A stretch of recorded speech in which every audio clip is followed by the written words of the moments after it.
welcome everyone. Peter, could I ask you to grab your microphone? Yes. Welcome everyone to the July 29th, 2021 edition of the Plaistow Zoning Board of Adjustment. Dee, would you be so kind as to call the roll? Peter Belo, Here. Dan Lloyd. Yeah. John Blinn is excused. Jonathan Gifford is excused. Gary Ingham. Here. Jim Unger. Here. Barbara Burry. Here. Michael Murray. Here. And that, folks, is why we like to have 2 or 3 alternates available. Thank you very much to all 3 of you folks. Danny, would you lead us in the Pledge of Allegiance, please?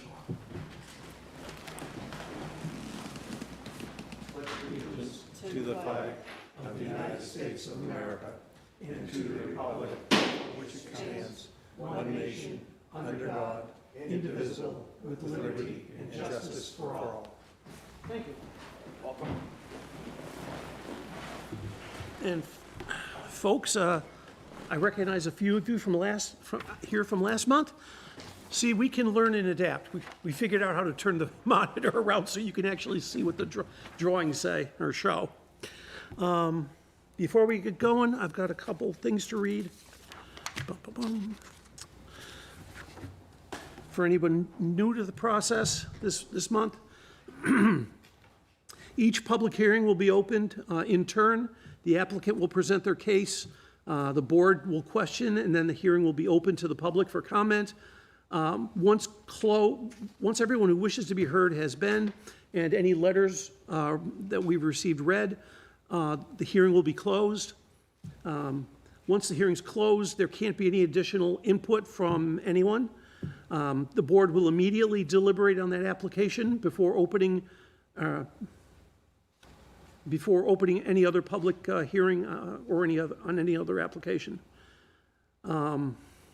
There could be times, but we don't have this tonight, where applications are very closely interrelated. Say somebody's asking for 2 or 3 variances on the same property, that the chair could decide to hear them all simultaneously, but each would be deliberated separately.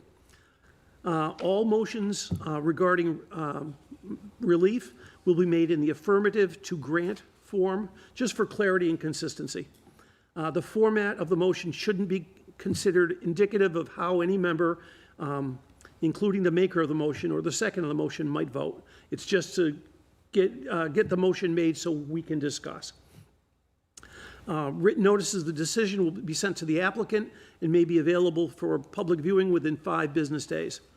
Per the New Hampshire RSAs, if any party of standing feels that the board has erred in their decision, they have 30 days to request for rehearing.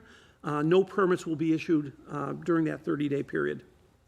The board reserves the right to continue their deliberations on any matter if we feel the need to consult with legal counsel, and all decisions will be made in accordance with the New Hampshire RSAs. I'm not going to read the part about less than a 5-member board because we have 5 members for all the cases tonight, and reasons we might not. We're going to be switching around a little bit among members is that someone on the board cannot hear a case where they're in a butter, or if they have a financial interest in the property, or so someone may recuse themselves and step off of the board for a hearing and we'll appoint one of the alternates. I guess that's all kind of I've got to say on that. We have the minutes from the June 24th meeting. Mr. Chair, could I ask you to appoint Mr. Unger and Ms. Burry as voting members? Okay, so our first squad, we will appoint Jim Unger and Barb Burry as voting members for this evening. Thank you. That will change later. Everyone watch your scorecards.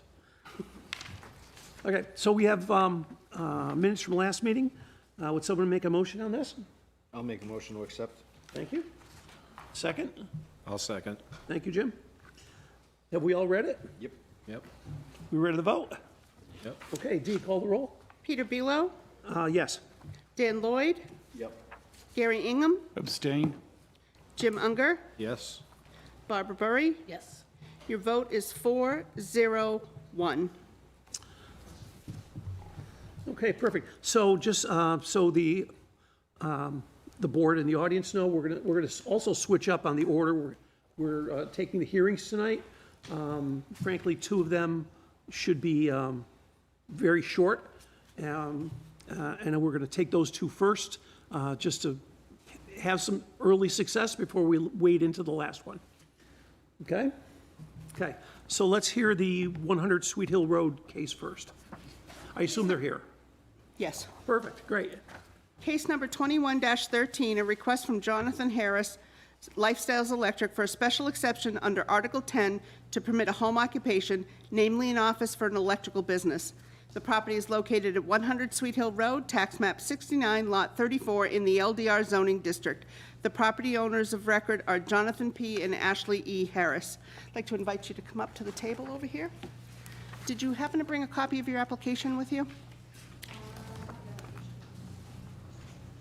You're welcome. Have a seat and state your name and address for the record, please. Oh, and although they look fancy, these microphones aren't terribly sensitive, so try to have it relatively close to you. Or else people watching on TV, and there are some who do, would have a hard time hearing. Okay. Good evening. I'm Ashley Harris, my husband Jonathan. We live at 100 Sweet Hill Road. Jonathan owns Lifestyles Electric. He's an electrician. I run the office for the business, and we are looking for approval this evening to just have small section of our home as a home office and utilize our address as a mailing address for the business. We're not expecting, any customers or employees on the premises. We just have one electrical van that we do park on premise. That's it in a nutshell. Okay, let me kind of start off. I'm seeing that you're using about 7% of the inside living area. Correct. Proposing to use 7%, where the limit is 25%, so you're well within that. I'm going to kind of go down to home occupation. We have like a little checklist we use here. Yep. The state, okay, you have it too, great. And let's say, so what the category of permitted use of this business would fit into tradesman, I assume, C? Yep, tradesman. Okay.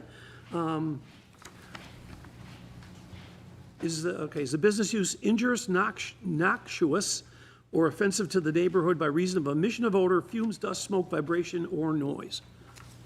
Okay. And this is a one-family dwelling? Correct. Okay. A very nice one, by the way. I live down the road from you guys. Thank you. You folks are the owners, Yes. okay? And it doesn't exceed 25% of the normal living area? Correct. Will the business use change the residential character of the dwelling and the property? No. Do you plan on having a sign? No. Okay. If you change your mind in the future, you can.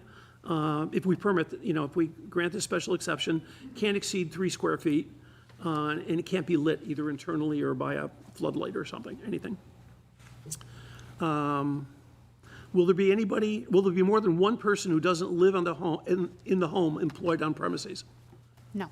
Okay, so if you have helpers, people that you work with, but they don't go to your house, that's fine, Yeah, they typically meet on the job. You could have a godzillion of them, as long as they're not at your house every day, leaving cars. Do you intend to display merchandise outside? Fuses, circuit breakers? No. Okay. Is there sufficient off-street parking for the employee and customers? When you said you're not going to have employees or customers there. Do you expect business-related deliveries? I mean, other than, Amazon, UPS, are there going to be any 18-wheelers pulling up and giving you pallet loads of stuff? Okay. No. How many business vehicles do you have? Just the one. Okay. So you're restricted to no more than 2, not to exceed 1 ton Okay. each. Will there be any flammable, noxious, or dangerous materials stored in the vehicle? No. Are there any covenants on the deed that would prevent a home occupation? I didn't see any, I read it. Okay. Not to our knowledge. It's not a condominium unit, so I'm not going to go there. Are there any other home occupations at this address? No. Okay. Per town law, we can only have one home occupation per address. Even if one's tiny and the other one's tiny, they just say no right now. That's what Okay. we both do, is work for that business. Okay, and you've provided with a floor plan with dimensions, copy of the deed, and list of abutters. We have all that. Yes. Okay. If the special exception is granted, the following would apply. The code enforcement officer, business location prior to the issuance of the home occupation certificate. Home occupation is subject to periodic inspection by the home code enforcement officer. If, in the opinion of the code enforcement officer, the business practices have changed, i.e. you become a plumber, the home occupation permit may be revoked. If the ZBA feels it's warranted, the applicant may be required to file with the planning board for site plan approval, and we'll go through that later. All home occupations may be renewed every 3 years, provided there's no violations of the provisions. The applicant will not be notified for renewal. It'd be your responsibility to track the expiration date and apply for renewal prior to that date. Okay, all good? Okay. Members, do we have any questions, comments? Pretty straightforward. No. It's pretty straightforward. Yep. Guys, okay. And I don't see any reason to file to the planning board for this. There's just no reason on this property in this business, in my humble opinion. No, and you Folks asked all the agree? permanent questions. What? You asked all the important questions. Oh, yeah. Okay. Is there anybody out there speaking in favor of this application? Is anyone out there speaking against this application? No emails were received by 3:30 today. Thank you. Any other questions, guys? No. Ladies? Michael, you got any questions? No questions? Okay. Any final comments? I don't think so. Okay, so I'm just going to close this hearing, and we'll go into deliberative, and you'll hear in a matter of moments. Sounds great. Okay, great. Thanks for your time. You're welcome to stay and listen to the deliberations. Oh, gee, I was going to throw them out. I won't let him. Don't worry. It's fine. It's fine. Okay, let's go into deliberative on this. Would somebody make a motion? The one that's written here.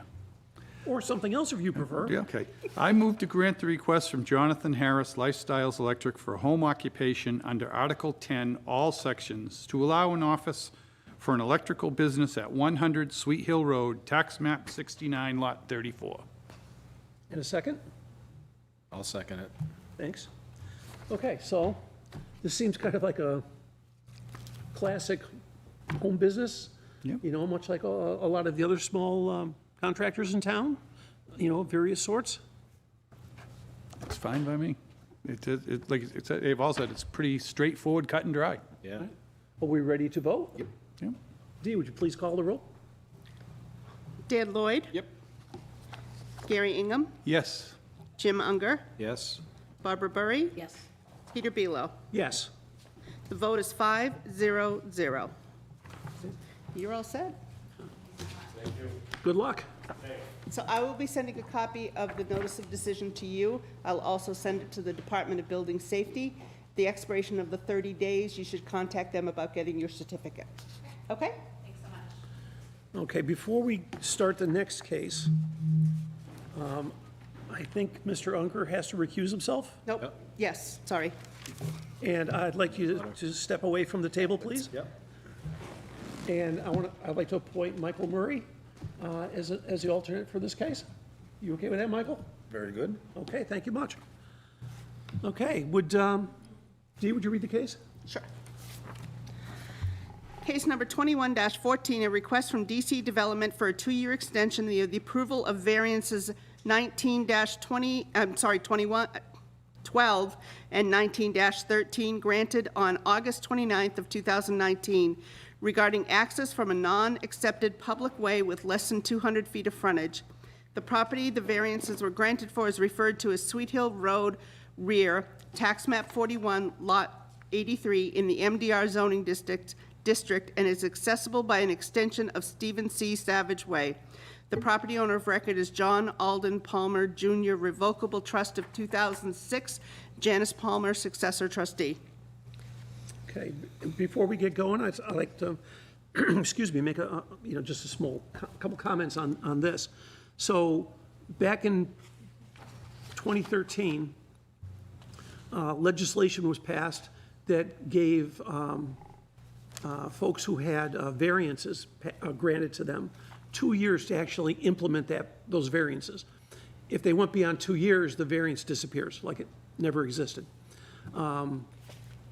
But people are allowed to ask for extensions beyond that period, and that's why we're all here tonight. It's not a new variance; it's a request to extend it. Correct. Mr. Zilch. Yeah, good evening, Charlie Zilch from SCC and Associates, here on behalf of the Palmers, as well as the, who are the owners of the property, as well as DC Development, Steve Doherty. We were just here the other month. We sought another variance on the property to put buildings closer for a potential PRD that we've proposed for the property. And I should have asked at that time. I didn't. It was an oversight on my part. I didn't realize we were getting close to the 2-year limitation on the 2 of the 3 previous variances that still we need for the project. The third variance was in relation to a well radius requirement that's no longer part of the PRD ordinance.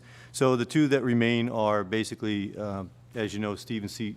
Savage Way provides the access to the landlocked parcel. It's been constructed to town standards right up to the property line. It only has about 51 feet of frontage at the property line, and at this point, it's still not yet an accepted public way. Once this project is done, top coat's put down and accepted by the town, it will become a public way, and basically these 2 variances go away as they would before. It's been 2 years since we sought those variances and were granted them. The Palmers have been marketing the property for quite some time. Obviously, COVID kicked in a little bit and slowed things down for them. But we're now fast-tracking this to get this to the planning board. We should have a plan before the board in September, but that would be 1 month too late for this variance. So that's why we're back here asking for an extension. Obviously, I don't think we're going to need 2 years, but we'll ask for the 2 years, and then hopefully we just keep moving forward with the project. Still, same sort of a project, still a planned residential development as it was before when we presented it in 2019. So the variances, all the criteria, everything is still supportive of that variance. Okay. Does anybody have any questions? Okay, we all know where the property is? Yep. Okay.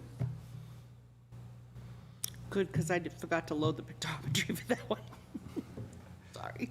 It's in back of the police station. Fail. Yes, it's in back of the police station. Yes. Honestly, I really have no questions on this either. It's a pretty straightforward request, and it would be nice to get this built and get some more tax dollars into town, honestly. Actually, I have a question. Sure. Only because I wasn't here for the original one. Sure. Is this a smaller or larger development than what you presented 2 years ago? 2 years ago, you could have had, the density would have been for 15 total units, Yeah. but they changed slightly the density calculation, so now it's 16 units. Slight difference. Okay, thank you. You're welcome. Okay, is there anybody here speaking in favor of this application? Is anyone here speaking against the application? Do you have any No emails? emails were received by 3:30 today. Okay. Any final words? Unless you have any questions for me, I think I'm all set. Thank you. I think we're good. Well, good. Great. Okay, so I'm going to close this hearing, and let's get into a deliberative session. Thank you. Thanks. Would somebody like to make a motion, please? Yeah, I'll make a motion. I move to grant a 2-year extension of the variance approvals in ZBA matters 19-12 and 1913 granted to the John Alden Palmer Jr. Revocable Trust of 2006, on August 29th, 2019, with the following conditions. The new expiration date of the variances will be August 29th, 2023. There will not be any additional extension of the granted variance in these matters. Somebody second? I'll second. Okay. Michael seconded it. Let's get him in the record. Okay. Discussion? We went over it all 2 years ago. I don't think anything's really changed, so. Yeah, it doesn't seem like there's anybody, interested in it. I don't see any reason why not to grant it. I do like the idea of putting a limit Oh, yeah, most on this definitely. thing. I'm a big term limit fan. So, we ready to vote? Yep. Okay, Dee, would you call the roll? Gary Ingham, Yes. Barbara Burry, Yes. Michael Murray, Yes. Peter Bealow, Yes. Dan Lloyd. Yes. Your vote is 5-0-0. Thank you so much.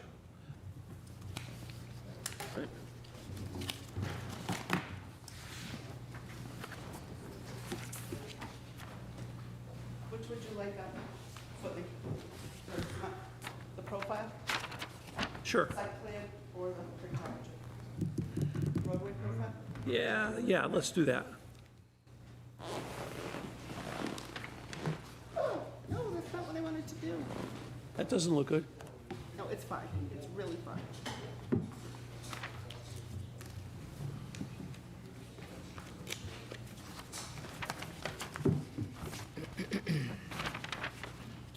As long as Frank doesn't come down and beat me, I'm good.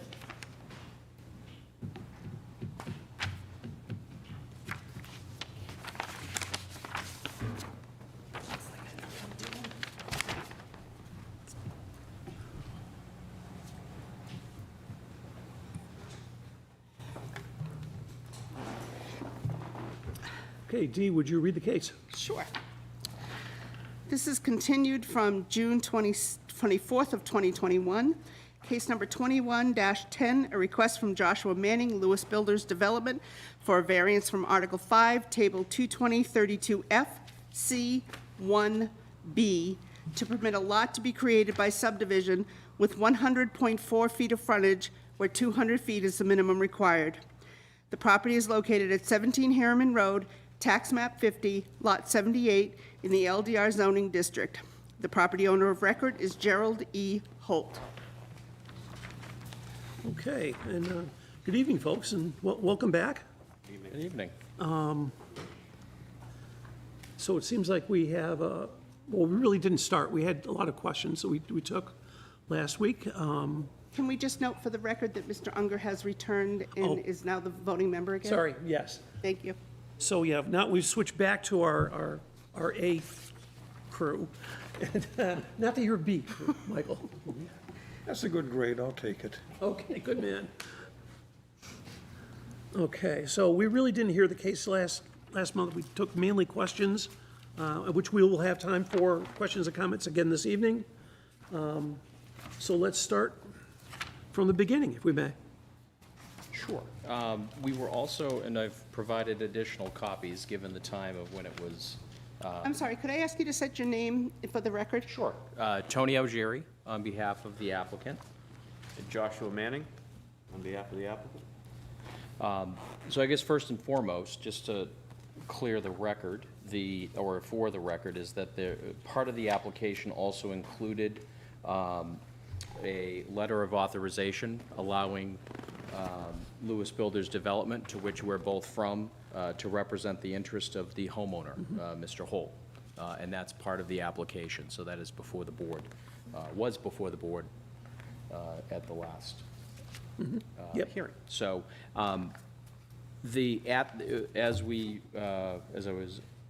there was a question about whether there was documentation before the board. I brought extra copies in case they're needed. There was an attachment that went with the application outlining the. They all have that. Okay. We have it, yeah. So, and we were asked to revise some information in it, so I don't know if you had received that. Nobody sent me any revised copies of anything, Okay. so I wasn't able to provide it to the board. Okay. The only thing I got subsequent to the last meeting from you folks was the driveway profile. Okay, so I have the updated that I can share with you. Do you have copies for the board? Okay, if I could trouble you to pass them out, as I am one-legged right now. I have boo-boo paw. No. You can follow along, though, if you have enough Does copies. he have enough copies? an extra copy, I'll be happy to. Thank you, sir. There you go. Thank you. Thank you.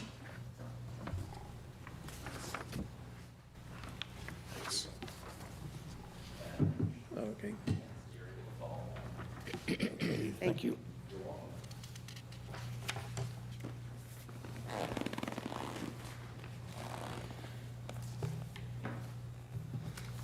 Okay.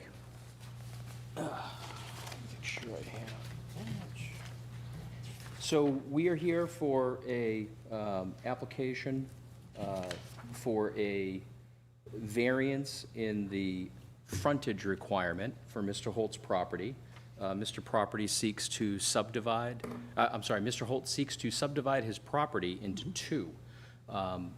That will result in only one of those two parcels not meeting the current frontage requirement, which is why we are here seeking the variance.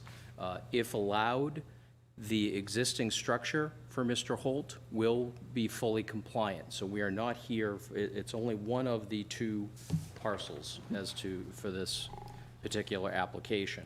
I would also note that that's the only thing before the board today. It is just for the frontage requirement pursuant to the section that was cited. So I guess if there's any questions on that, otherwise I can go through what I've handed out, the factors, or otherwise as to why we believe the application for variance should be allowed. Before we get to that, I'd like to, and everybody else can chime in on this. I'd like to, I think, go through some of the other documentation we have. Sure.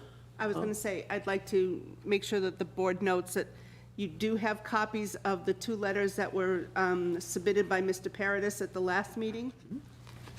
And you do have a copy of a letter that I have received that needs to go into the record when you get to for and against at that point in time, when the abutter questioning.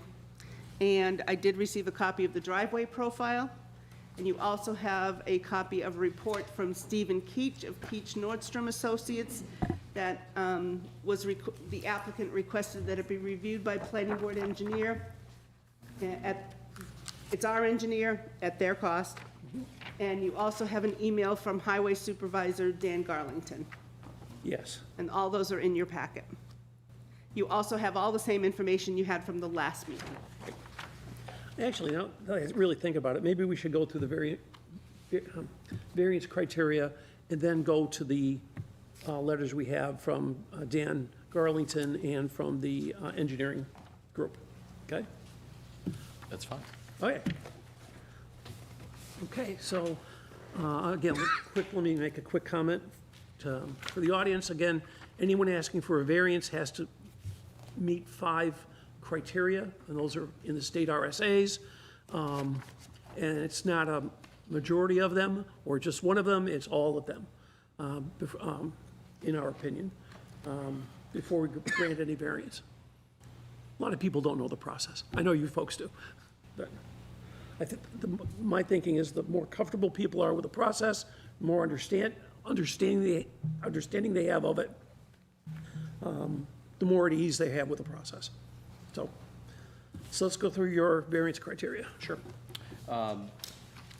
Pursuant to the application, as you mentioned, there are 5 criteria. The first of the facts supporting this request. So the first criteria is the proposed variance will not be contrary to the public interest. This application we submit is from the frontage requirement for the town of Plaistow under Article 5, Sections 220-32FC1B. The owner seeks to subdivide his land into 2 parcels. One with the existing structure, and that is the one that is not requiring a variance. And the other would be a large piece of vacant land, and that's the piece that would require the variance. It would not be, we'd submit it's not contrary to the public interest to grant this variance. Houses on sides, it would still not meet the previous variance standard of 150.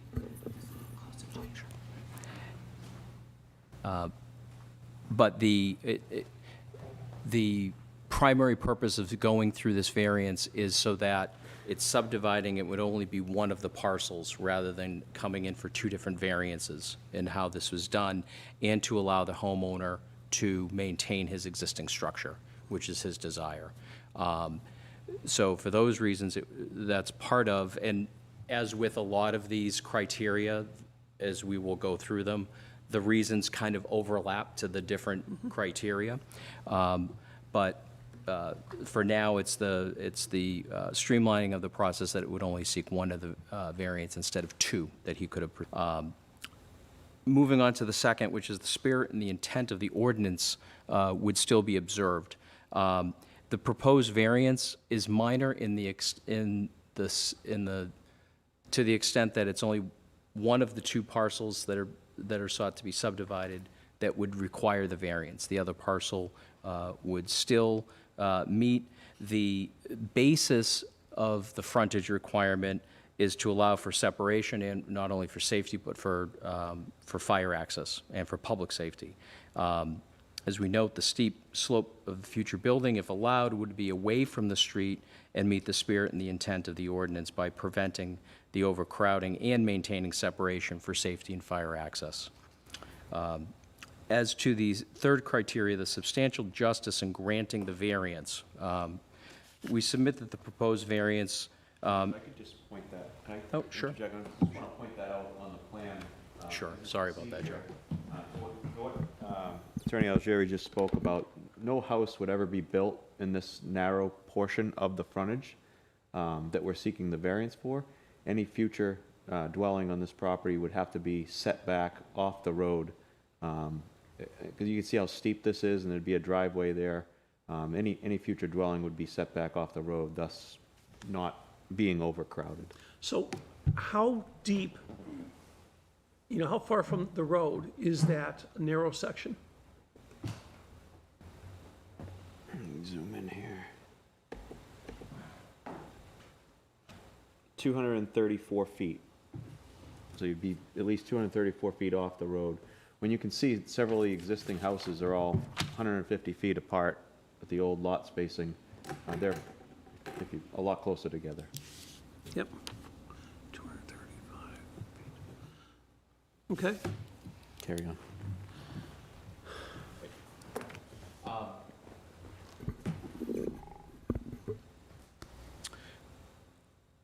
The substantial justice, the application would allow for a reasonable use of the larger parcel that is sought to be subdivided. It would also allow the owner to not only keep his current house, but also not have the burden of maintaining the larger tract.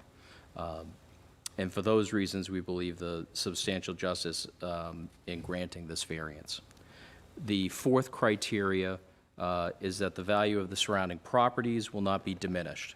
We submit that if this variance request is granted, the property values would not be diminished, because all the owner is seeking to do is subdivide. This is not anything further than to subdivide into two parcels, with the larger of the two parcels to remain vacant for the immediate future. Other than the subdivision, there would be no change in the land for the immediate future, and therefore no diminished value for any of the surrounding properties. It remains a residential use in a residential zone. I guess my only concern with that is you wouldn't be doing this subdivision if there wasn't some plan to use that land at some point. So saying that there's no imminent use is kind of a little in my mind, a little wishy-washy. The immediate need is to separate the existing house. maybe plans in the future to come forward with something else at such time any future plan would meet current zoning at the time. But right now, the only thing in front of us right here is to separate the existing house onto its own lot, so that the remaining land could be sold off. Okay. And I think if I could add the May 15th letter from Mr. Blanchett, that I believe is part of the record, alludes to that, where it states, even if the variance application is successful, we would still need, the owner would need to make application to the planning board for subdivision review and approval. So this is simply, you know, Yep. we're not there yet, Great. basically. And then the fifth and final criteria under the RSA is that the literal enforcement of the provisions of the ordinance would result in an unnecessary hardship. Again, as we've stated, it would allow the owner to subdivide his property into two, retain his current structure on the smaller parcel. That would be a fully compliant parcel, and still meet the frontage requirements for that parcel. The other parcel that would relieve him of the burden to maintain, that is the one we are seeking the variance, as we have noted. In addition, there's, you know, again, it is, you described it differently. There are no immediate plans today to develop the larger parcel, and even when and if that happens, it's going to require further scrutiny.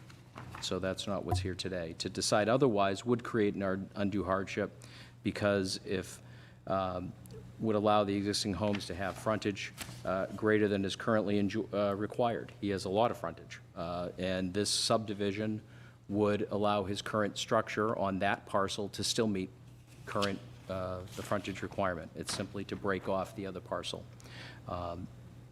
And would still address, as we've alluded to earlier, meet any of the separation and public safety concerns the town may have. So for these reasons, we would say, and as well as, you know, and subject to further discussion, especially with the other, Mr. Keach has submitted to the board a memo that was just prepared, I believe, last week, or a couple days ago, that subject to the further discussion about that, and whatever any questions the board may have, we believe that the applicant requests that this variance be allowed. Okay. One additional question I have. From last month, I also brought up a question on the lot that would be created for the residence that's there now. Are there 2.5 contiguous acres of upland? So that's, it's not on this plan here, but I brought an additional plan this evening that we labeled the upland and the upland area. So we made the lot, the proposed lot, slightly larger. This would be the plan that we would go to the planning board with. So in bringing that up, we made the proposed lot 3.27 acres so that we would have 2.6 acres of upland on that lot. Okay. So, Okay, thank you. I can submit this for the record, so you have a copy of that. We did look into that when you brought that up, but I do have the new plan, just not in digital form. Yeah, the town got bitten by that a long time ago when Timberlane was put in. With that change in acreage, we just moved the back lot line, so it did not affect this frontage that we're talking about at all, so. Okay. I didn't think it would affect the frontage. It was just more of just making you aware of it. Yep, thank you. And one additional thing on the hardship, Mr. Holt, he's in his 80s, he's trying to remain in his home. The burden of the larger parcel of land, all is one piece, having to upkeep that land and maintain it. That's another part of his hardship, is he doesn't want to maintain the whole 46 acres anymore. He'd like to be able to keep his smaller house lot. It's easier for him to maintain, doesn't have the burden of the larger parcel of land, so for him to be able to sell that off. Okay. On this profile plan that you folks submitted to us, so I'm just, we don't see driveway profile plans too often, so bear with my questions. Would it be helpful if I just gave a general orientation of the Sure. plan, the components on it? Sure. So what we have in this plan are three components primarily. We have a site plan that shows topography, where the proposed driveway would be located. On this, there's something called a sight line, which is a theoretical car parked at this location, making a turning movement out of this driveway, and its visibility up or down the road. So the bold lines you see heading northwest, southeast on this plan are called the sight line. And in this case, we've proven that there's adequate sight distance of 300 feet in each direction. So the line shows it in plan view, and what needs to happen in order to see an oncoming car from the road, for example.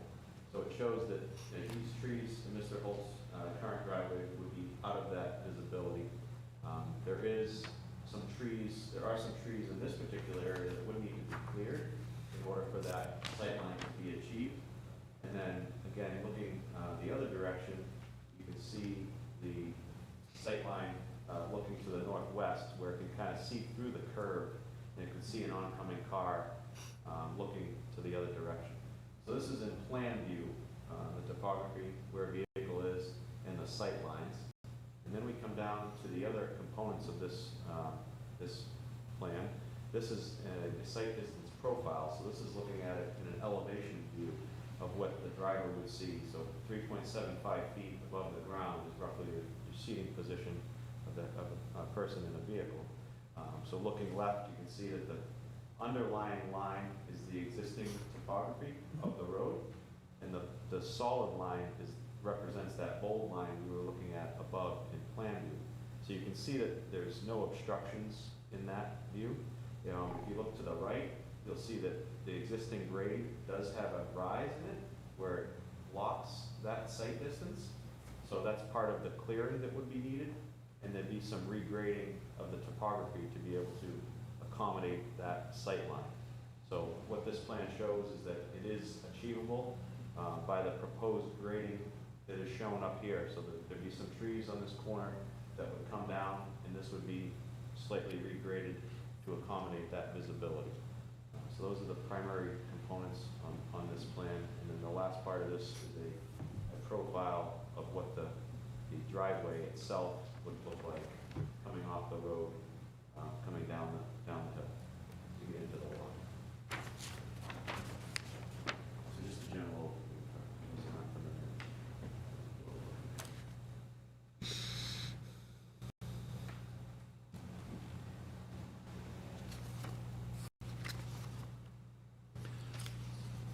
I could, should this board vote in the affirmative on this request, I could see us, although, again, we haven't voted, so I can't speak for the board, I just speak for myself. I could see us adding conditions to an acceptance that would mandate that the drawings, going forward, the drawings would have to show that whoever owns this property has to maintain those sight lines. They're responsible for maintaining sight lines. Absolutely. And Part of what we proposed on here is a grading and sight distance easement. okay, So, when this property, if this property were to proceed forward to a subdivision and it was to be conveyed, an easement would be granted that would allow that maintenance and upkeep of that land Okay. in that area. okay. Allow it to be maintained by who? By the property owner of the larger piece of land. In an easement, I don't quite understand what you're saying here as far as easements go. To the left of that picture, coming up Harriman Road, who owns that property on this side of the land? I mean, you've got a, This is the town right of way of the road right here. okay, so you're talking about the town easement, not a private easement. Correct. The Okay. town easement works. The site distance to the left is fully within the town right of way. and that is already clear. That is already visible. So it's to the right that we have the issue, and that would be over Mr. Holt's smaller parcel, where we would be cutting the trees and gaining that easement to grade that off. So the owner of the larger property would have an easement to clear that area on Mr. Holt's land? Yes. So you're saying coming this way, you have 300 feet of sight? Yes. I drove by there the other day, and I drove right past the road without even seeing it. So I don't know where 300 feet comes from. It's represented on this plan, so the line goes through this curve. Okay, so it's that line that you're calling your 300 feet of easement. Well, unless I'm driving on the other side of the road, according to your line, I'm not gonna see anything. This line shows that there's clear visibility to see an oncoming car in this lane right here. Yeah, from that one spot right there? The spot where the driveway was located. Okay. No.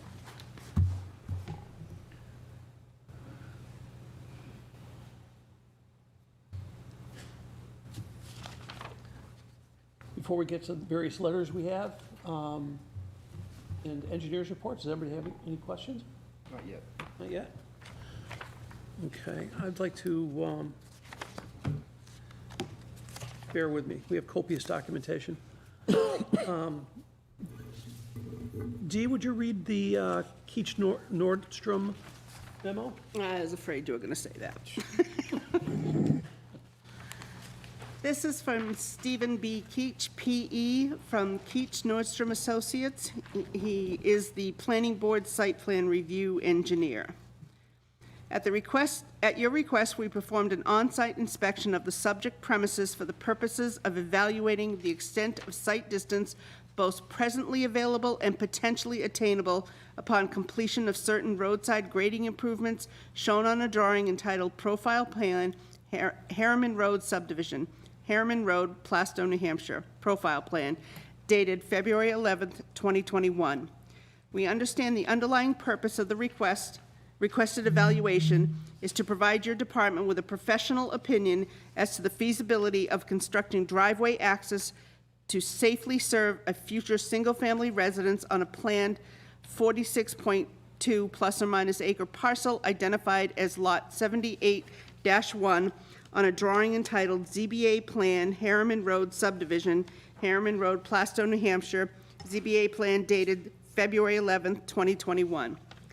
On July 22nd, a representative of this office performed an on-site inspection of the subject premises and immediate vicinity. Observations resulting from this inspection include: in the immediate vicinity of the planned driveway shown on the profile plan, Harriman Road slopes downward to the northwest left at a grade of approximately 12%. At the same location, Harriman Road slopes upward to the southeast to the right at a grade of approximately 10%. As shown on the profile plan, the proposed driveway is planned to intersect with the southwesterly line of Harriman Road on a short 80 to 100 feet length of tangent situated between reverse horizontal curves dividing the occupied center line of Harriman Road. As evidenced by speed limit signs observed in the vicinity of both the Pollard Road and Forest Street intersections, it appears Harriman Road has a posted speed limit of 25 miles per hour along its entire length. Based upon field observations and measurements, we estimate approximately 380 plus or minus feet of all-season safe site distance is available to the northwest left of the planned driveway. Similar measurements suggested not more than 150 feet plus or minus of all-season safe site distance is currently available to the southeast right of the proposed driveway.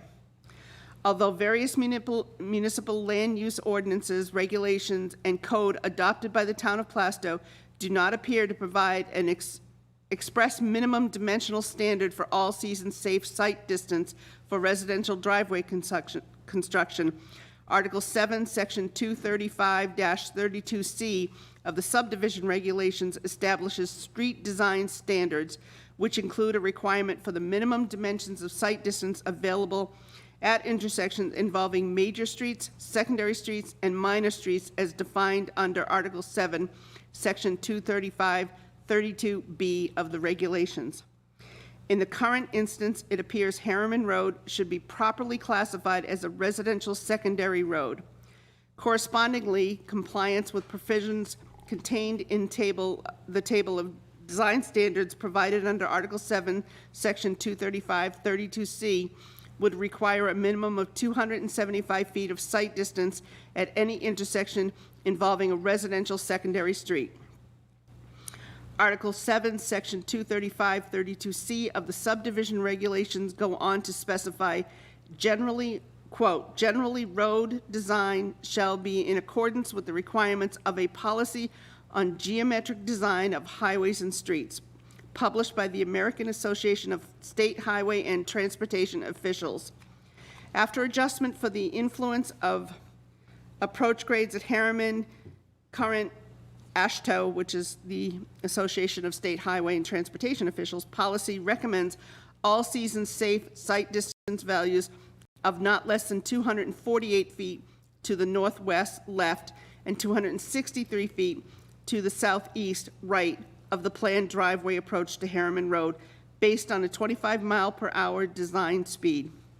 Since these AASHTO policy values compare closely with the established under Article 7, Section 235, 32C of the subdivision regulations, we recommend that the town require not less than 275 feet of all-season safe sight distance at any future driveway serving Lot 78-1. Although field observations suggest a measure of all-season safe distance exceeding the recommended minimum is presently available to the northwest left of the planned driveway, a combination of horizontal roadway alignment and topography currently limits sight distance to the southeast right side to an estimated 150 plus or minus feet. We presume the design engineer who prepared the profile plan also recognizes this limitation, as information shown on that drawing suggests that she recommended a modest level of regrading of adjoining land generally situated on the front lawn of 17 Harriman Road to be performed in order to create a proper measure of all-season safe sight distance. We generally concur with the design engineer's recommended approach. However, if implemented, we would recommend line of sight to be southeast right, be vertically situated not less than 2 feet above the final finished grade elevation in order to ensure line of sight is available during periods of seasonal snow cover. Correspondingly, in the event the current application for subdivision approval advances, we would recommend the following. 1, prior to final subdivision approval, the applicant owner shall prepare and submit a detailed design plan which defines the extent of site work improvements, if any, needed in order to obtain and ultimately maintain not less than 275 feet of all-season safe sight distance at any future driveway constructed at Harriman Road for the benefit of Lot 78-1. We further recommend that any final subdivision approved by the planning board include provisions for a line-of-sight maintenance easement over affected portions of the future Lot 78 for the purposes to preclude future land uses or installation of betterments within the easement area having the potential to diminish the line of sight for benefit of Lot 78-1. Prior to issuance of a certificate of occupancy for any future buildings or structures erected on Lot 78-1, the applicant owner shall demonstrate to the satisfaction of the building code official or his or her designee that not less than 275 feet of all-season safe sight distance is in fact available to both the northwest and southeast of any driveway providing access to the property from Harriman Road. We trust you'll find the content of this brief memorandum responsive to your recent inquiry and request. In the event you should have any specific questions or further instructions at this time, we invite you to contact the writer at your convenience.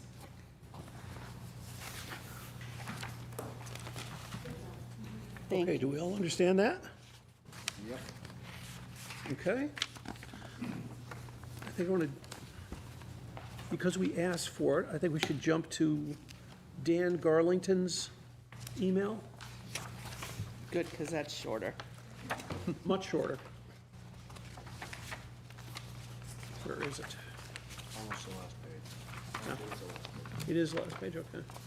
Thank you. So we asked Dan Garlington, who's the Plaistow Highway Supervisor, to take a look at this proposed driveway intersection with Harriman and weigh in, and this is his response. This is addressed to myself. After looking at both the subdivision plan and the driveway detail plan, and I met with Josh from Lewis Builders, I really don't think I should be the person to decide if the site's safe and adequate site distance can be established and/or maintained for a driveway at this location. I think it falls outside my expertise and responsibilities. If a variance is obtained and it moves forward to the construction process, I would be happy to weigh in. Signed, Dan Garlington, Plaistow Highway Supervisor.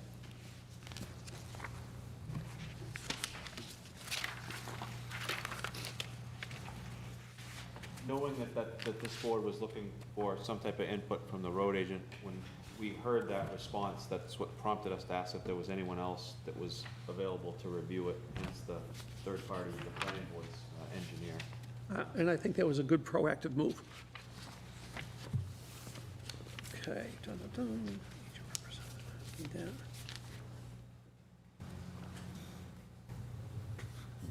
So going back in history a little bit, back in the 90s, I believe the Highway Safety Committee also weighed in on a driveway entrance at that location, but without any modifications to topography.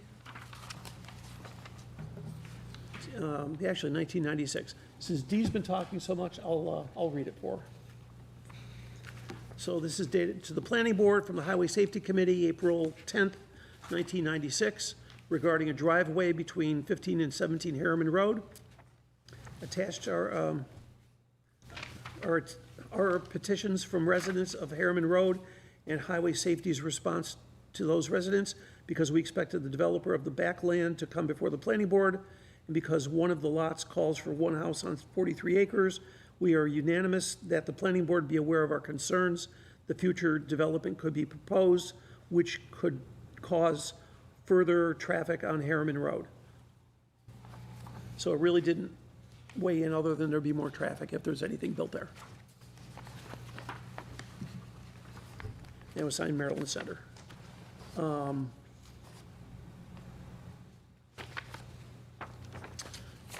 Steve Savage, who was chair of the Highway Safety Committee, also sent a note to Mr. and Mrs.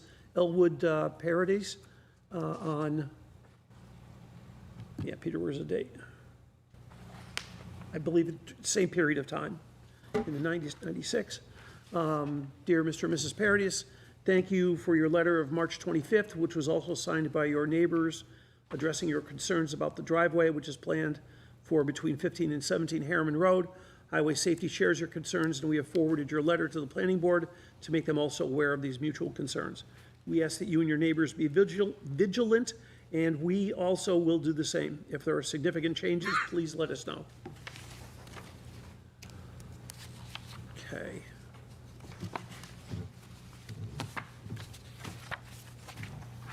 Okay, questions and comments from the board at this point?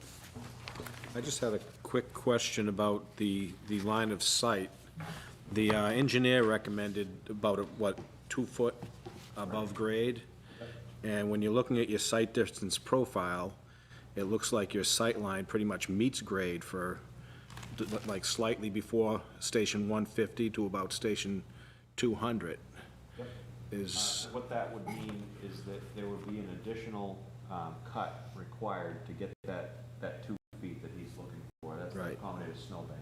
Yeah. So if we were originally going to cut, the grading here shows this being cut down.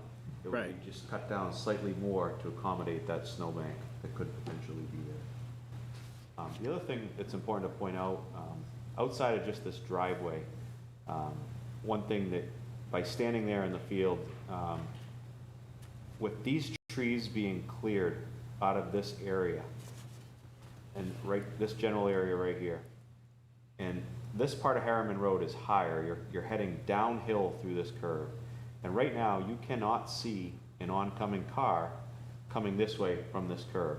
And by clearing these trees, it not only helps the visibility of a car pulling out of this driveway, it also improves the visibility for a car traveling on Harriman just straight through this intersection.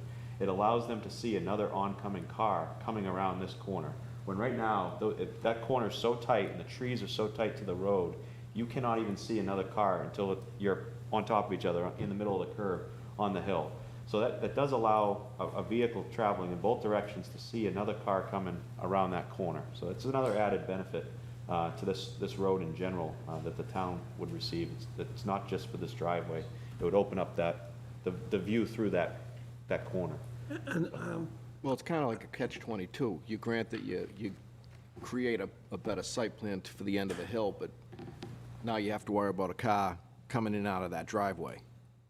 So it's kind of, it's a half of one, six of the other, whereas you leave the trees, there's no driveway, you don't have to worry about someone cutting you off, pulling out of that area. So, I mean, what you say is true, but I think the point's kind of moot in that respect.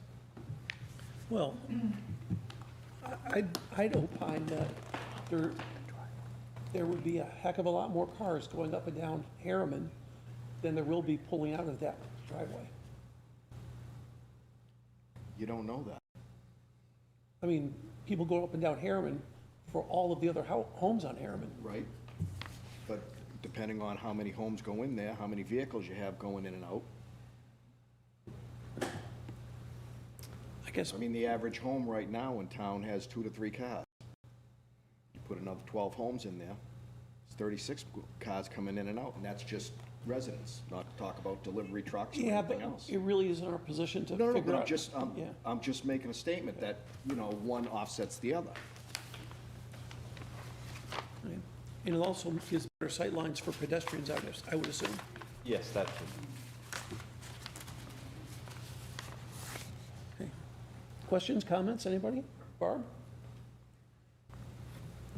Jim, Gary? Not right at the moment. Okay. Before we continued last month, I believe we read the, or did we? No, this is more recent. This is new. Yeah, this is new. Okay, never mind. We have another new letter to read later. I'm going to go to ask anybody speaking in favor of this to please come up to near D and use a microphone and speak your question or whatever. I would prefer it to be addressed to me or the board. So there's nobody speaking in favor. Is there anyone out there speaking against or have questions about this? And please, feel free. You'll be asked to give your name and address, and that's it. If you've got anything in writing, I'd be happy to collect it from you, too. I will get to that at the very end. Okay. I have a copy for you. You're the best. For you, yeah. Give me my glasses on that. If you prefer to sit down, feel free to use the chair that's over there. This one? This Yes, one? it's already on. Yeah. It doesn't make it loud. It makes it so people at home can hear you. Okay, okay. My name is James Zanfonia. Oh, can you spell that one for me, boy? Z as in zebra, A, N as in Nancy, F as in Frank, A, G, N, A. Just like it sounds. Rhymes with lasagna. And I live at 20 Harriman Road. Okay?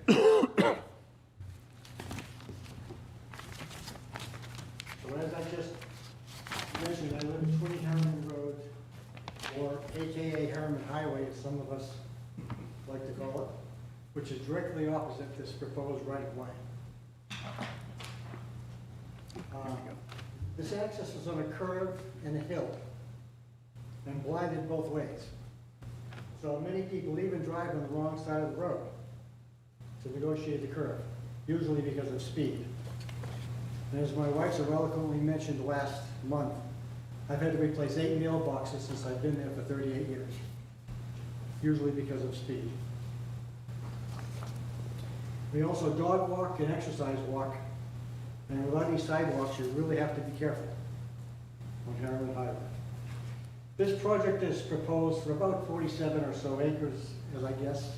roughly. 43. 43 acres. So I asked, what's there now? It's actually 46, I'm sorry. Sorry, okay.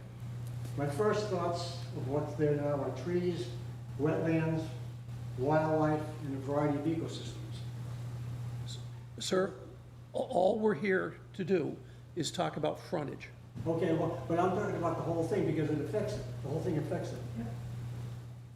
Can I have my, will I have an opportunity to present this again? Not to My us, but, feelings? not to us, but if we vote in favor of this, this would go to the planning board, and that is an area for the planning board to consider. But you're here now, please feel free, do it. Okay, because I'm looking at this entire project because it affects me. So we're only looking at frontage of this project. We're not looking at present use of the land, or anything, or any of that. Okay, so are you saying I should wait? Or do you want to hear me out since I'm here? You're here, please feel free, but I'm saying that if this goes forward, it would probably be wise of you to pay attention and discuss it with the planning board as well. Okay? Okay, I'll be willing to do that, Okay, but I think I need to be able to speak my piece today please. about the entire project, okay? I mean, people want to hear it, correct? Okay, but we may or may not take it into account, because we're only looking at frontage. Okay, that's fine. Okay. That's fine. So I say, what do the trees bring to the neighborhood? You may ask. Besides being an attractive backdrop to the entire area, trees simultaneously give residents some noise abatement and clean the air by absorbing carbon dioxide and giving off oxygen, and even control the air temperature. Trees also control water runoff and help stem erosion and flooding. These trees even provide a habitat for many of our wildlife. My next concern is the wetlands, bordered by Harriman, Forest, and Congressional Ave. Aren't wetlands protected? Like the trees, they help control flooding, but they also help maintain stream flows, and they work synergistically to maintain our water quality, believe it or not. And speaking of water, how would all of this affect our water supply? All of our houses are on wells. Wetlands likewise provide a habitat for plants and wildlife. And speaking of wildlife, these woods are their natural habitat, and we're encroaching on their environment and the environment of many other ecosystems. Developments like this may not always be constructive, but they may be destructive. We have a herd of deer walking through our yard daily, and although I do not appreciate their eating my hosta, I still don't want to see them gone. I also, another common parade is a rafter of turkeys that regularly cross our lawn. As a matter of fact, I had to stop on the way over here tonight to let turkeys cross the street. They're going in front of Julie's house. Okay? So they're there, they're everywhere. To date, none have been hit by a car near us in Harriman, but I guess that's just a matter of time. We likewise have our fair share of squirrels, chipmunks, rabbits, fox, skunks, raccoons, woodchucks, frogs, snakes, coyotes, turtles, birds, an occasional stray bear, and other animals I may have missed. If this development were to be approved, where would all the wildlife go? Where would they go? This reminds me of Joni Mitchell's song of many years ago called Big Yellow Taxi. And I quote, "You don't know what you got till it's gone. They paved paradise and put up a parking lot." And for the sake of argument, let me fast forward to what a neighborhood could expect if this gets approved. Because you must clear land before you can build, there would first be introduced a noise from chainsaws, skidders, logging trucks, and other miscellaneous vehicles. Then I guess the excavation begins, with dozers and front-end loaders and other equipment before the cement trucks start to arrive. Next will be the building of houses, paving of roads, landscaping, miscellaneous detailing, and a variety of other jobs necessary to complete this project. All of this creates noise, dust, traffic, excess dirt, and general wear and tear in Harriman, directly across from my driveway. When I sit on my deck and have morning coffee, I'll no longer hear the chirping of birds or the wind whistling in the trees, with the occasional distant horn from the train chugging through Plaistow. Instead, I'll hear the dozers, the front-end loaders, the idling diesels, the incessant beeping from backing trucks, chainsaws, skill saws, hammering, and many other neighborhood unfriendly noises. This is just the development stage. We then would at least 2 cars per house, which was mentioned earlier tonight, plus visitors, many new strangers, maintenance vehicles, delivery trucks, snow plows, etc. Needless to say, my wife and I vehemently oppose this project. I thank you for your time.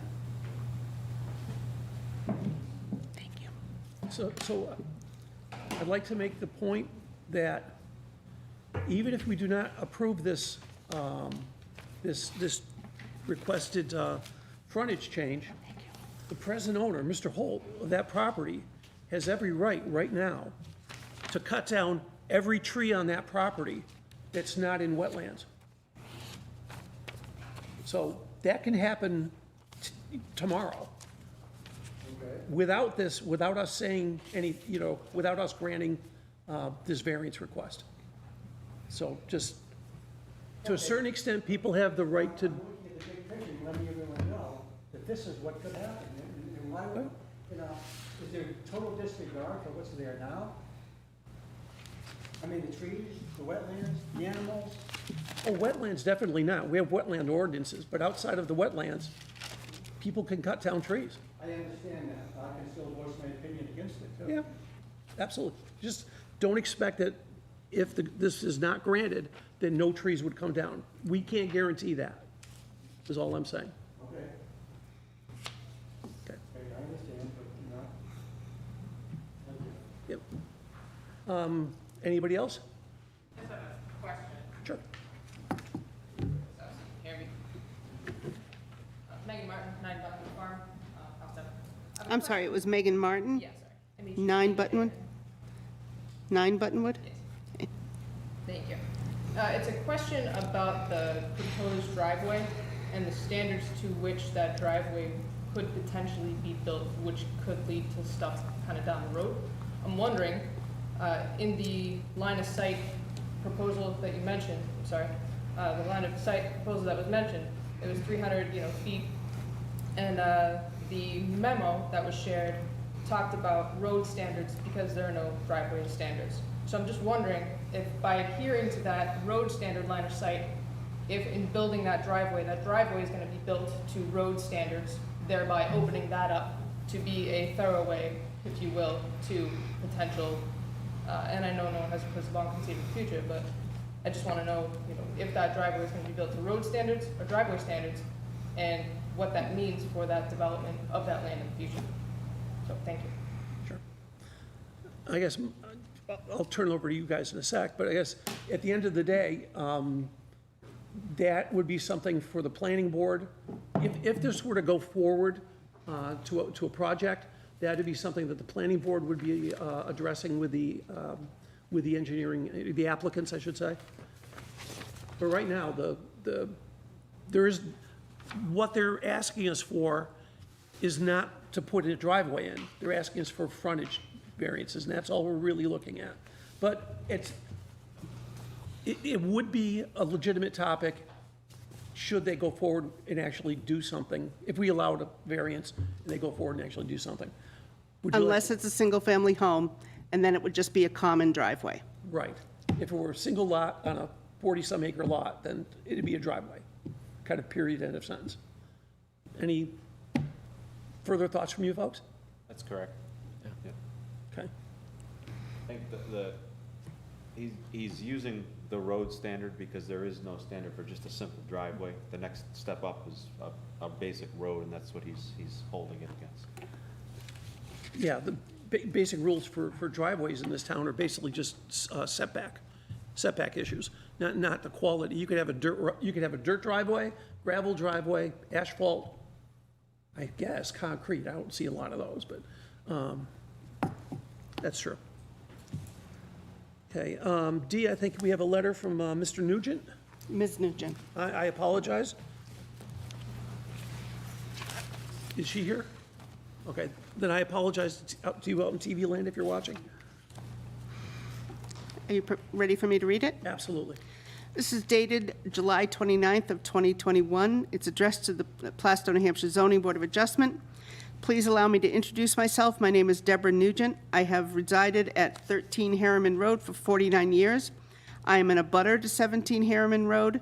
The safety of the immediate community on Harriman Road, particularly the hill and curve, is of great concern to me. Over the years, I have witnessed several motor vehicle accidents, all documented by police and fire responders. Most have been speed-related, some speed and alcohol-related, a school bus accident, children crashing due to excessive speed on bicycles coming off the hill, as well as extreme road conditions in the winter where vehicles went off the road or just could not make the hill and the curve in bad weather. I was personally responsible for the installation of speed limit signs, chevron signs, yellow arrows, and road narrow signs, road narrows signs on Harriman Road, most of which still remain, though some have disappeared sadly over the years. The access road at 17 Harriman leading to the proposed project is blind to traffic coming down the hill. On the inside corner of the steep hill and sharp curve. The removal of trees will not change the contour of Harriman Road.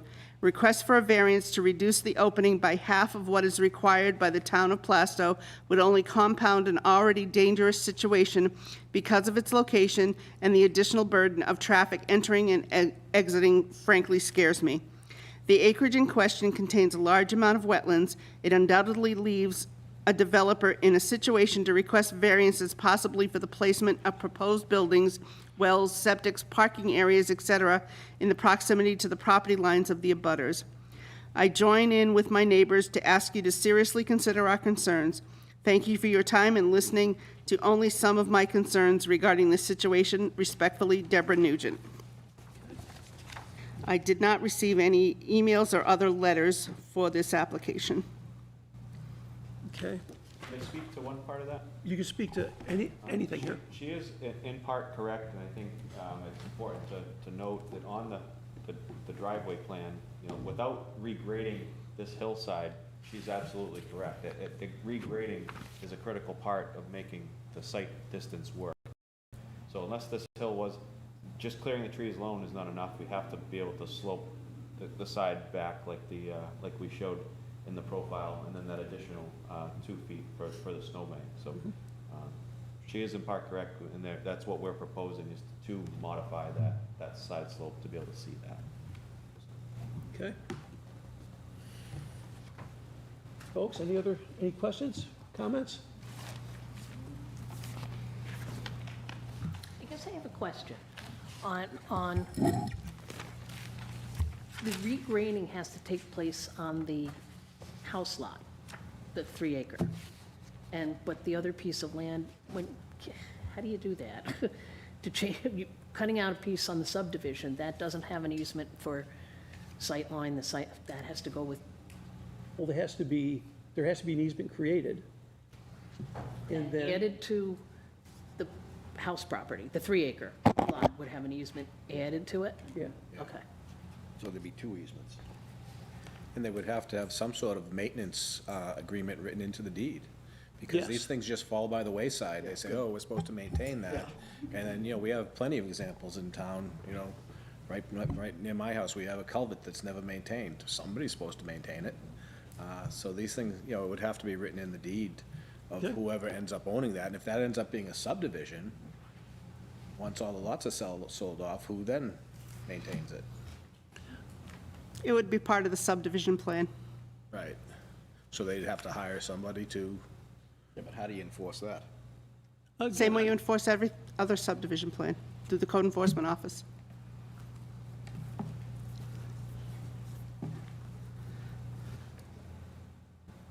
Please, feel free. Corinne Martin, 9 Buttonwood Farm. Are the developers and the ZBA aware that the acreage for the parcel of property and potential subdivision in question is a piece of real estate that is listed for sale and currently listed under agreement? No, although, it just, not as a board member, but just as a citizen, I've been aware that, that property has been for sale for multiple years. I'm thinking 4, 5. Current MLS is 361 days and it's currently under agreement. It has been said that there are no immediate plans to develop the parcel in question further than the one driveway and one home as listed on the ZBA application. Have plans ever been drawn out for potential further development of that parcel in question that would need the first domino to fall with regard to this variation or variance? And are there currently plans behind the scenes that would indicate potential further development, even if only as a hypothetical at this current point in time? I'm asking if this is the first domino to fall scenario. We as a zoning board are unaware of any of that. I was asking the developers through the board. They can answer if they wish. There is no current plans to develop right now. And what is before, well, go ahead. With regards to the question about previous plans, I'm not privy to what may have come before the planning board in the past. I've heard rumors that there may have been projects proposed on this property in the past that didn't get approved or something like that, but I do not have that. But you folks were not involved with that? We're not involved with that. So has Lewis Builders ever done a CAD drawing for any potential structures in addition to this one in the event that the variance goes through? Not as of yet. Not as of yet. I understand. Thank you. And my other question was, would this driveway be created with the potential to turn into a road and being created with a road standard, I guess that could be a yes? That would be something that the planning board would be addressing, not the zoning board. And would the developers ever seek to turn the driveway into a potential new roadway? I'm not really comfortable with you asking them to commit to stuff that they haven't presented to us. There's no proposal before the planning board for anything other than a one-lot subdivision at this time. Okay, and does Lewis Development, or Lewis Builders and Development have anything to do with the current MLS listing being under agreement? Like, do they have a vested interest in addition to just being representative for Gerald Holt? They're not a representative for Gerald Holt. They're people who are interested in that property. Okay. And again, I'm unaware if they have a signed agreement or not, but they have interest in the property, and Mr. Holt has allowed them to come here and represent them in this subdivision or this frontage issue. So with the sight line that they're talking with being all season, is there consideration of snow stored at the end of the driveway if we have a nasty New England winter? And how would that impact any cars potentially going up and down, especially if? We're not looking at that driveway at all.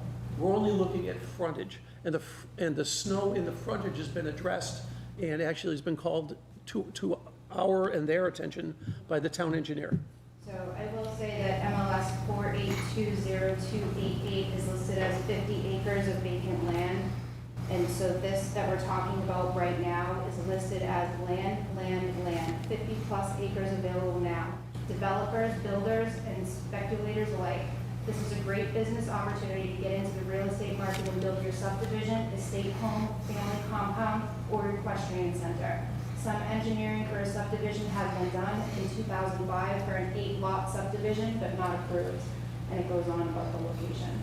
That's realtor talk. I understand, but I'm talking about this is under agreement currently. So Well, variance would be needed to be able to put this in. But I think So- you've also implied that Lewis Builders wrote this, or Holt, Mr. Holt wrote this, where that's not the case. That would have been done by some third-party realtor representing Mr. Holt. I understand that That was done by a realtor, that's on the MLS. So wooden cutting A lot of trees, times realtors get their acreage off tax maps. Tax maps aren't surveys. So we've surveyed this property in order to do this plan, and there's a total of 49.3 acres with the house. So there's not 50+ acres of land. I mean, we're talking about cutting off a 3-acre, 3.27 acre house lot, and it'd be left with roughly 46 acres of land. So it just goes to show real estate listings aren't accurate. A lot of times they're based on tax maps, which are not surveys, and it's just. it discusses the frontage in the real estate listing as 200 feet remaining with the owner's property to be paid for by the buyer with regard to moving heights. So I'm gonna move on from that, and I will say, wooden cutting trees, to be able to maintain sightlines, not cause undue hardship for the privacy of the neighbors, create increased noise in the area, cause substantial injustice for the abutters by decreasing the value of their home with regard to the desirability of property where mature trees would need to be cut, and where would all of the equipment for the excavation and development be stored during the development of this? If they do this with the grading and all of this, I don't know all of the jargon and proper terms, but I just feel that this is the first domino to fall. You guys are gonna lose a lot. That's all. Thank you very much. Mr. Chair, could I just make a comment about a previous plan to the, once upon a time, probably at least 10 years ago, when the town had passed an ordinance regarding 55-plus housing, a placeholder plan was filed on this property for some outrageous amount of 55-plus housing. We never even saw a real plan for it. They just submitted something as a placeholder, and I know that's been mentioned a number of times, that a plan was submitted for that. It never went any further than a placeholder. So it was never reviewed by, no, the zoning board never saw it? No, and the planning board never even saw it. Okay. And then the ordinance was subsequently repealed within 5 months. That's how good an ordinance it was. Okay. Any more questions down the right-hand side here? Michael, Barb? No Do you questions. prefer Mike or Michael? Mike or Michael? Either is fine. Okay. Dan? Mr. Murray, do you? I got nothing yet. Gentlemen? Nothing here? No. Okay, do you folks have any, is there anything else from the audience before I kind of get towards a conclusion here? No? Okay. You folks have any concluding remarks? Yeah, nothing further. We'd rely on the submissions and what's been stated. Okay. Okay, and we have nothing else, Dee? Nothing else. Okay, I'm going to call this to a close, and we'll go into deliberation on it.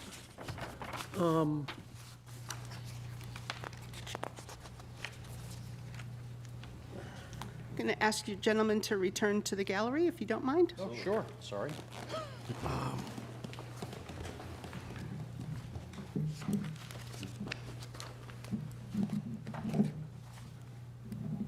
Okay. So, if folks don't mind, I'm going to read the, what I think is a good draft motion. You're in that crunch. Yep. Okay? Okay, draft motion on case 21-10. I move to grant the request for a variance from Article 5, Table 220-32, capital F, dot, capital C, 1, small b, to allow a lot to be subdivided that creates a lot with 100.4 feet of frontage where 200 feet is the minimum required, with the following conditions. A site distance easement be referenced in any deeds conveying either lot created by the subdivision plan. That requires any property owner be responsible for the maintenance of the site distance as shown on the site distance profile plan dated May 5, 2021, presented at this meeting.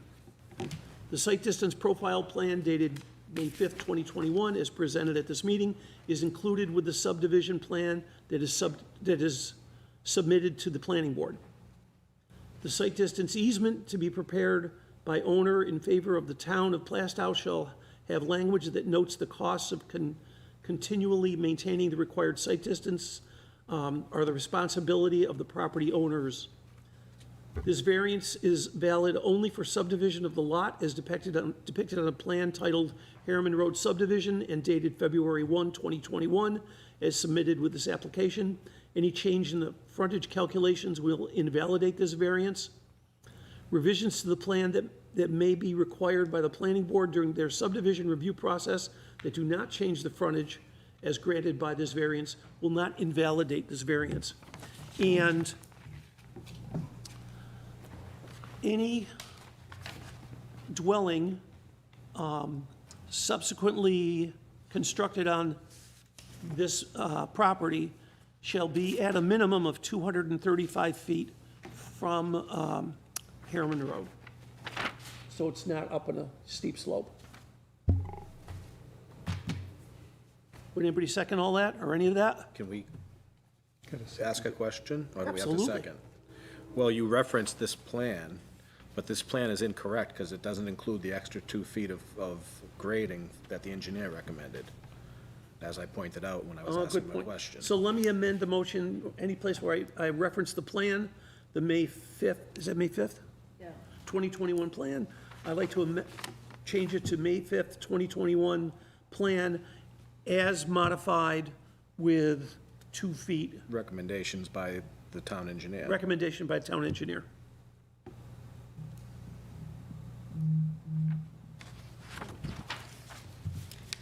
What was your add-on about the drive, about any dwelling being, 230, a minimum of 235 feet from Harriman Road.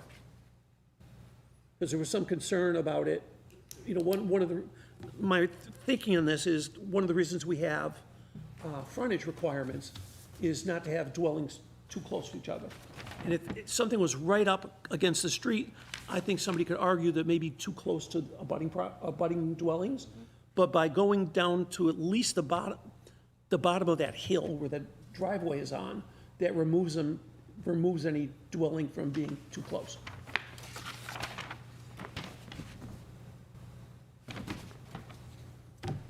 Do we have a second? I'll second. Thank you. For discussion. We can, if there's disagreement on the terms and conditions here, we can always amend it. Okay. I think you should go through the, I'm sorry, Mr. Lloyd, I can't hear you when you talk. I think we should go through the criteria The first. criteria first? Yep. Okay, I'm good with that.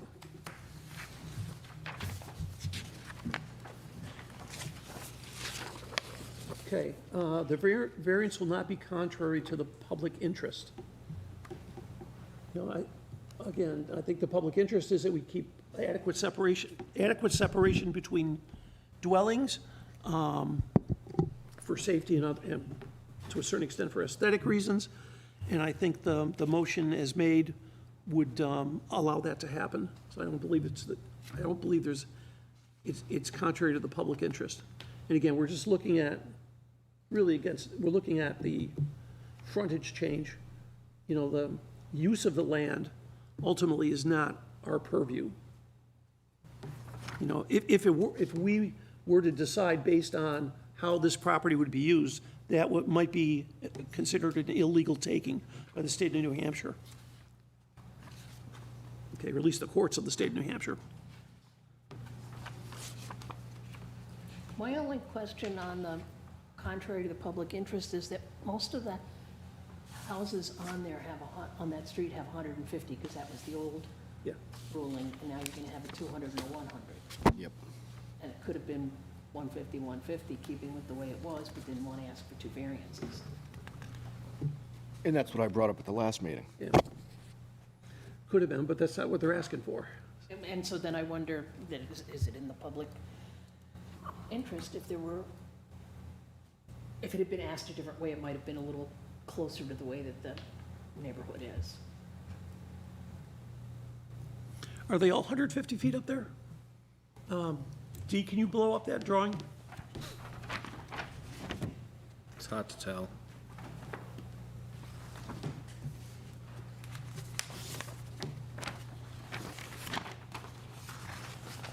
He's gonna show you. Enough frontages on here from the other properties. I don't think you do either. What about on the other drawing? There you go. Yeah, it doesn't say. It shows back footage, but not frontage. Of course not, because that'd be too easy. Well, it's showing property I mean, line you can kind across of the back. guesstimate between the two, they're almost Right. straight lines going back. Right. Yeah, it doesn't have back footage either. Those are the property lines. Yeah. So for example, on the far side, it's 450 across 3 parcels that are almost of the same size. So it's about Right. 150, 150, At yeah. what 150 would be. Right. right? Okay.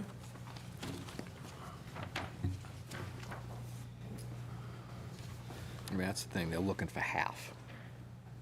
They're looking to take a third off. Right. That's what but I'm saying, they, I'm sorry, I can't hear the back and forth. So Dan mentioned that they're asking for a 50% basically change, and I mentioned really they're asking for a third off. It's 150 to 100, not 150 to 75. So it's the magnitude.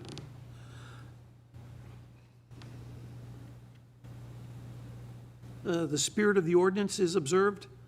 You know, again, I don't look at it as being strictly, you know, how much frontage there is. It's also this, it's a separation of dwellings. And as long as we keep that dwelling well over 250 or 200 feet back from the road, there's a lot of separation built into that. I have to disagree with you there, because we're talking about the road, not where the building is being put, as somebody has said several times. Right, because hypothetically, there is not but- going to be a building. You know, it may be minor in certain eyes, but then the last part of that first sentence is to maintain separation for safety in fire access. This road, this driveway is a safety issue, Well, in my opinion. And it's just not, no matter how you cut it, in my opinion, whether you cut down trees, because you can't guarantee once those trees are cut down, anybody is going to take care of them, as you mentioned, happens in this town quite often. Things get, this is what we're going to do, but then it never gets done. And this is, I believe, is one of those issues. It is a safety issue. That's still not going to change the contour of the road. Nope. Not the Unless they come in and rebuild the whole road. verticality of the side of the road. Yeah. Right, but I'm saying that you're still going to have the same curvature on the. Same road. Yeah, same road. No matter how much you cut down Yeah. and cut back. And it's a safety issue, in my opinion. You'll note there's a driveway right across the street from this. Yeah. There's already existing, Right, but just because it's already existing does not mean we have to, which we can, as a zoning board, we can vote to, but it doesn't mean we have to just because there's other driveways. that's true. Substantial justice is done, and I'm going to read that whole section. Any loss to the individual which is not outweighed by a gain to the general public is an injustice.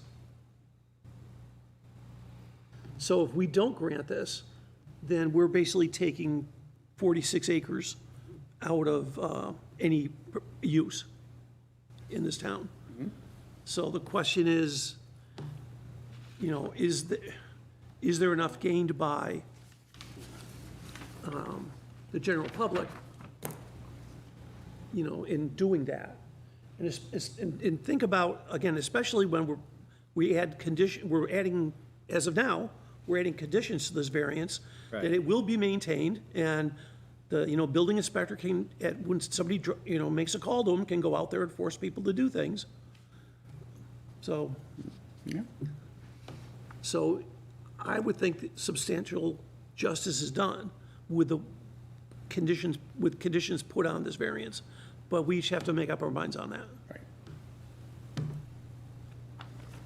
Now, something like the slope of this, we're calling a driveway, coming in, which is an extremely steep slope. I assume that would be reviewed by the fire department at the planning board stage? Just like if you go further down Harriman towards Forest, just as the driveway that accesses that house up on top of the hill, Yep, I'm sure was reviewed before it got put in. right. No, I mean, I can see if, with the regrading and the trees coming down, you'll certainly improve sight distance, of course, provided somebody takes care of that, because even if the trees come down, if the area that they cut ends up being 4-foot-high unmaintained brush, then you're back to square one. So there definitely have to be enforcement on that issue.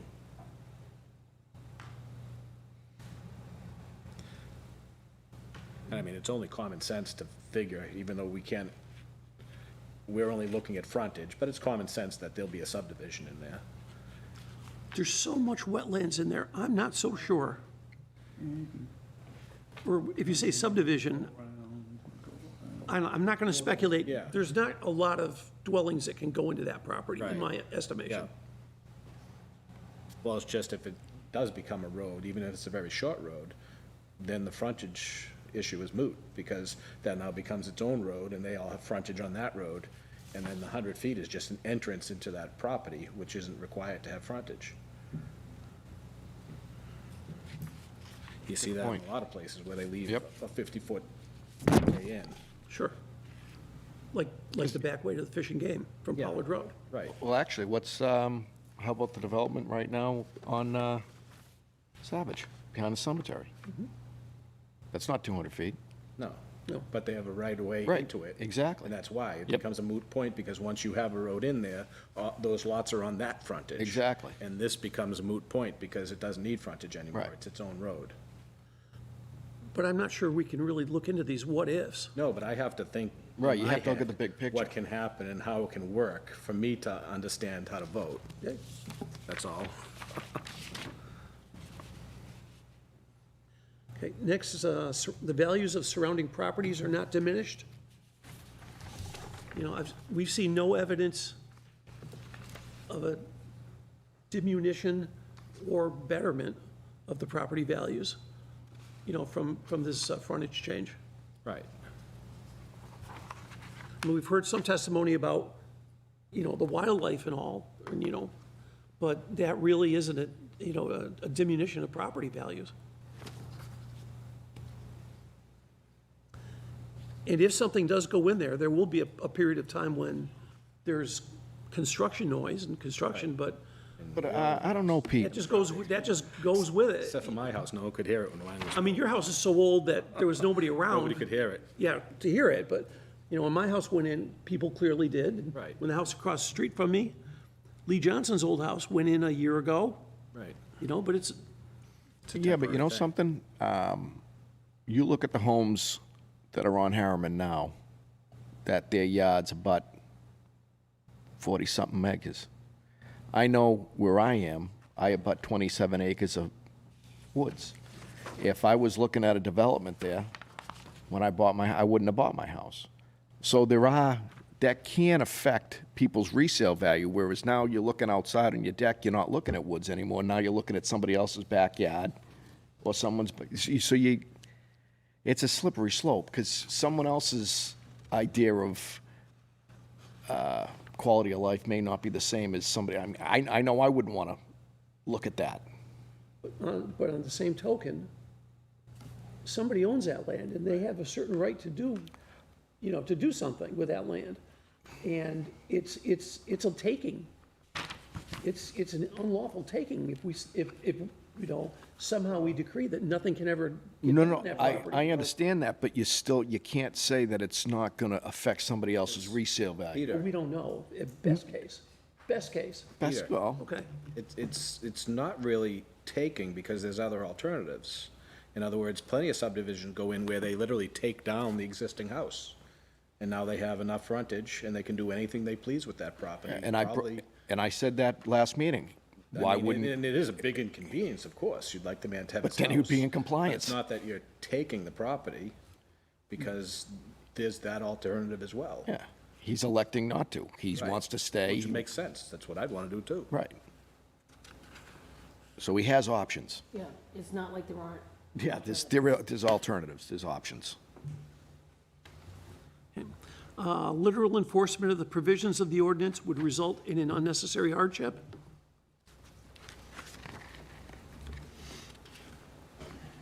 Well, hardships do go with the land.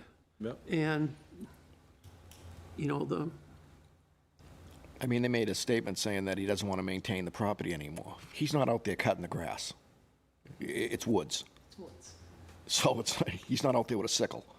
And if it was a hardship, was it a hardship in 1996? when Right. This was talked about, that now all these years later, now all of a sudden, well, I think they were all, but in 1996, they actually never went forth with a real proposal. so it Remember? must not have been so much of a hardship, or he would have pushed for something. You know, it's not, this is not the first time this has come up. It's multiple times and Well, different, but it hasn't come up to ZBA before. no, but it's been. I'm sure it's not, yeah, it's not the first time this gentleman's talked about his property. Right, yeah. But Well, only in Makes me private. just wonder about hardship, that, yeah. I think the only hardship to the current owner would be, the only other alternative to develop that would probably involve removing his house and using the whole property. So that's, of course, a hardship in my eyes. It is a hardship?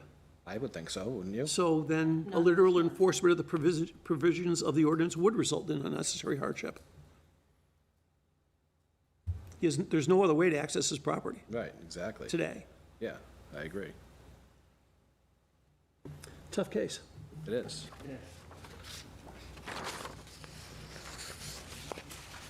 That's why I'd like to know more. This is why, But we're not allowed to know more. this is why we're paid the big bucks. I was gonna say that. That's why you guys get paid the big bucks. Yep. We get 0 a year, by the way. This is a voluntary. We just get abuse after meetings. It's all about the glory. I mean, I can see adding all that sight distance would help seeing cars come. That's a good thing. But it does have to be maintained, but But then again, I'm Being more, being able to see that sight distance is a good thing. I think And it's so. good, it's even particularly good for pedestrians and kids on Right. bicycles. right.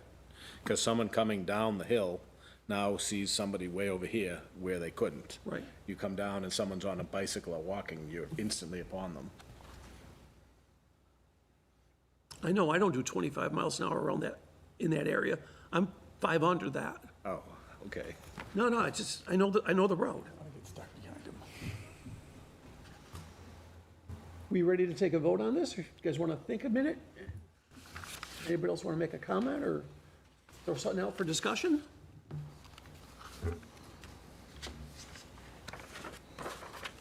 I'm all set. You happy you signed up for this again? Oh, yeah.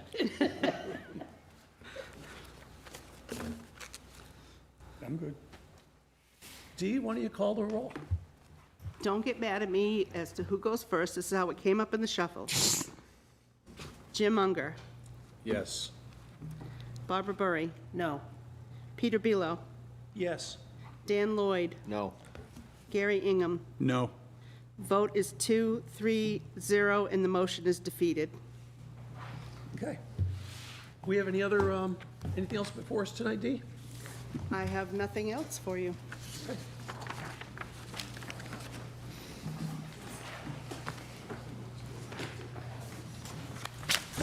Well, you know it.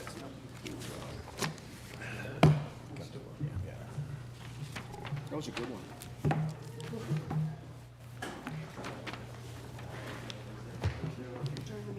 Yeah, let's adjourn this meeting at, whatever it is, 8:20, 8:20? 8:20.